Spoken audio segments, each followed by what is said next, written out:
Nüüd tagasi sündmuste juurde rahvasprindis, mis oli ühtlasi Läänemaa lahtiste karikavõistluste otsustav etapp. Autode tehniline kontroll oli väga põhjalik ja selle lõppedes selgus, et osavõtjate arv ületas kõik ootused. Rajale valmistus minema üle 60 võistleja. Sõitjad on palju ja eks see aasta on kruusa etappe olnud, täiskruusal siukseid etappe on vähe olnud, et võib-olla see tõi sõitjad ja loodame selle sarjaga ühele poole ja juba nagu mõtted on järgmises aastas.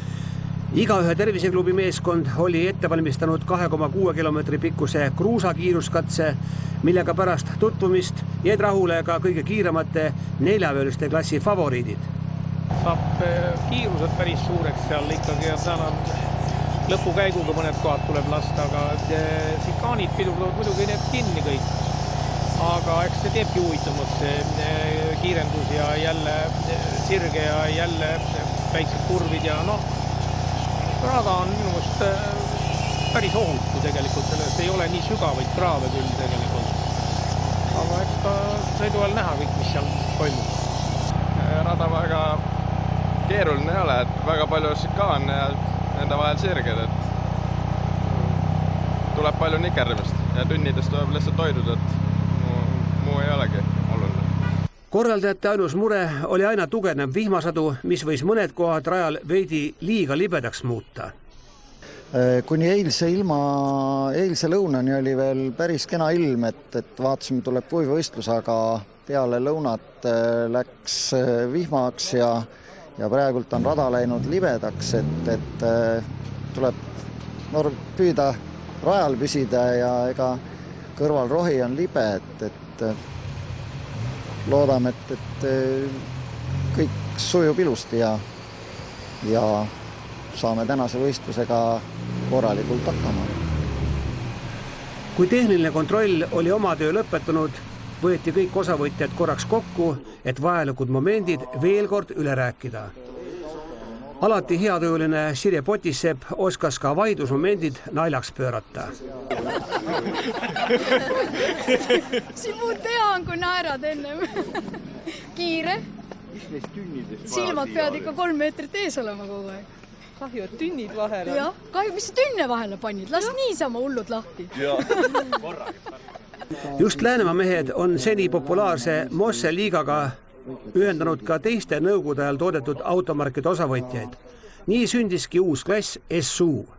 Me oleme siin paari korraldajaga see aasta teinud sellise klassi nagu see SU, mis on varem kajanud, mis on nüüd toonud tagasi Žiguliid uuesti rajale ja juba tuntakse huvi järgmise aasta kohta, et kas ka ikka sari toimib ja praegult on sarjas on siukene klass nagu ikka plaanitud ja ega omalgi on üks Žiguli olemas, et mine tea, võib-olla sõidan järgmine aasta mõlemat ML ja SU-d, et kui sa kuskil. Siis pandi vilkurid tööle ja ühises rivis vaadati veel kord rada üle. Rahvasprindis kaardilugejaid ei kasutata, vaid noorte klassis pidi kõrvalistel kogenud inimene koha sisse võtma.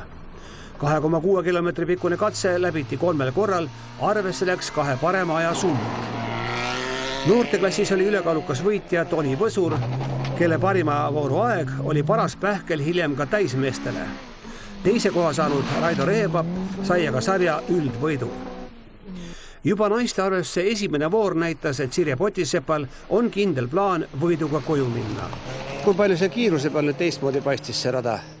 Absoluutselt teistmoodi, et isegi läbi sõites ja meiega käisime läbi raja, et šikaanid tundusid läbi käies palju laiemad, palju pikemad. Tegelikult šikaanid on äärmiselt kitsaks aetud ja selles osas on päris palju nõuab see osavust, et šikaanidest ilma puuteta läbi tulla. Ma arvan, et ma olen kogu oma 11 aasta jooksul kogu aeg iga päev midagi juurde õppinud, et siin on kindlasti täna on see rada, kus tuleb olla šikaanides väga osav ja hästi kiiresti välja kiirendada ja kohe gaas põhja. Et täna on julguse ja meisterlikkuse rada. Parimad ajad tulid ka 2 järgmises voorus ja nii kindlustaski Sirje Potissepp endale ülekaaluka etapi võidu. Teine oli Triinu Meltsov ja 3. Piret Kilden. Sarja üldvõitja Pilvi Sups jäi marna etapil 5. Nagu arvata võis, kujunes väga ühtlaseks SU-klass, kus parema aja sõitis välja küll Mossa liigamees Ago Nurs, kes lõpuks päästis endale ülinapilt 0,6 sekundilise eduga teise koha Urmas Roosi ees. Esikoha sai aga Rainer Meus, kelle kahe parema aja vahe oli vaid 0,7 sekundit. Sarja üldvõitja Marek Haiba oli 5. ja teise koha mees Marko Kukuskin seekord 6. Esiveoliste autode mõlemas klassis oli šikaanides tünnide kolinad päris palju kuulda.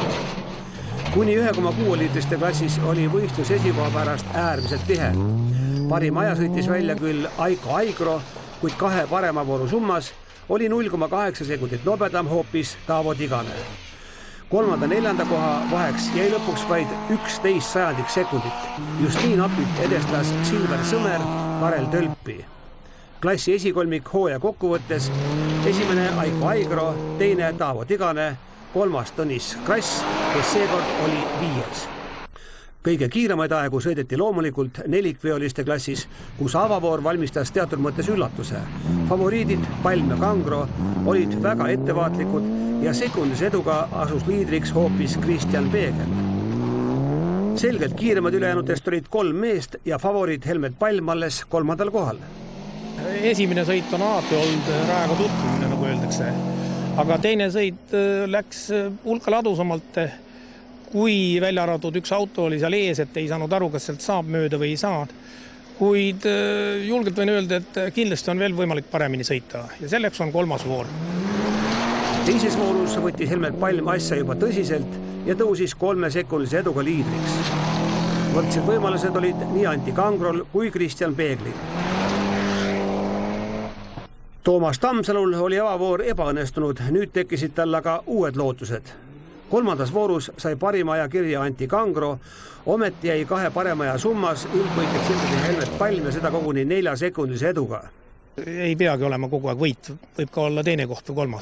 Teise koha sai Anti Kangro, kes edestas Kristjan Peeglit vaid 0,7 sekundiga. Hooaja kokkuvõttes oli ülekaalukas võitja Helmet Palm, teine Toomas Tamsalu ja 3. Kaido Saur. Kõige rohkem osavõitjaid 20 oli esiveoliste suuremas klassis. Kogu päeva täpsem sõitja oli Enn Sups, kes selle klassi võitjana sai mõlemas voorus sajandik sekundi pealt sama aja, 2.41,93 ja see jäi nii mõnelegi nelikveolisele autole kättesaamatuks. Teisest kuni 4. kohani jäi vahed väga väikesteks. Teine oli Enn Kasari, 3. Argo Kruutok ja 4. Ago Onton. Sarja üldarvestuse võidu sai aga lõpuks ikkagi Enn Kasari, Enn Supsi ja Ago Ontoni ees.